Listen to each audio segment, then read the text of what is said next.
गुलनगर नाम का एक छोटा सा कस्बा था, जहां एक बड़ा ही अजीब और मजेदार आदमी रहता था। उसका नाम तो जोहान था, मगर पूरे कस्बे में उसे काटन जो के नाम से जाना जाता था। वजह बस इतनी थी कि वह हमेशा अपने सिर पर एक पुराना काटन का डिब्बा पहनकर घूमता था। बच्चों को लगता था कि उसके सिर वाले काटन के अंदर कोई जादू छुपा है, इसीलिए वह हर चीज को खास बना देता है। काटन जो बच्चों का सबसे प्यारा दोस्त था, वह हर रोज किसी न किसी काटन से नया जादुई खिलौना बना देता। कभी काटन की तलवार, कभी काटन की मोटरसाइकिल और कभी एक ऐसा काटन का रोबोट जो हाथ हिलाता हुआ दिखाई देता। बच्चे रोज शाम को उसकी वर्कशॉप के बाहर इकट्ठा हो जाते और इंतजार करते कि आज वह क्या नया बनाएगा। एक दिन बच्चे उत्सुकता से खड़े थे। हादी ने पूछा, जो आज क्या मजेदार चीज बनाएंगे?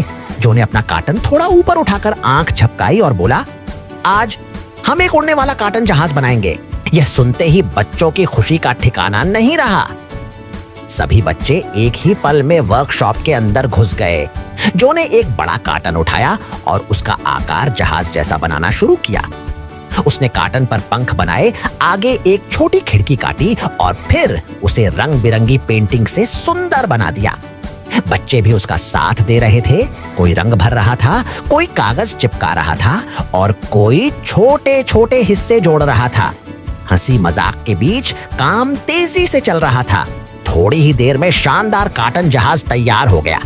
वह इतना सुंदर लग रहा था कि बच्चे उसे बस देखते ही रह गए। अब इसे उड़ाते हैं, जो ने उत्साहित होकर कहा। सब बच्चे जहाज को लेकर बाहर खुले मैदान में पहुंचे। जो ने उसके पीछे एक छोटा पंखा लगा दिया।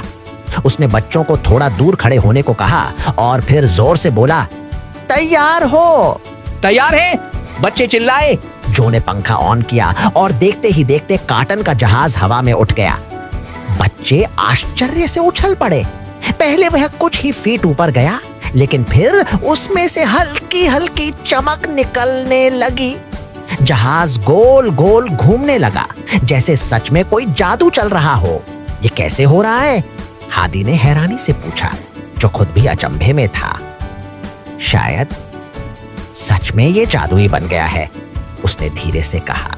उसी समय जहाज नीचे आया और मरियम के सामने रुक गया, मानो उसे बुला रहा हो। मरियम थोड़ी घबराई, लेकिन जो की मुस्कान देखकर जहाज में बैठ गई। जहाज धीरे धीरे ऊपर उठा। मरियम का चेहरा चमक उठा, जैसे वह आसमान को छूने वाली हो। कुछ देर बाद जहाज वापस नीचे आया। मरियम खुशी से उछलती हुई बोली, ये तो जैसे सपना था। उस दिन के बाद काटन जो और भी मशहूर हो गया। बच्चे रोज आते और जो हर रोज उनके लिए कोई ना कोई नया काटन का चमत्कार बनाता। लोग कहते थे कि उसके हाथों में जादू है, लेकिन जो हमेशा कहता, जादू मेरे हाथों में नहीं, बच्चों की खुशी में है। और उसी खुशी ने काटन जो की कहानी को गुलनगर की सबसे प्यारी याद बना दिया।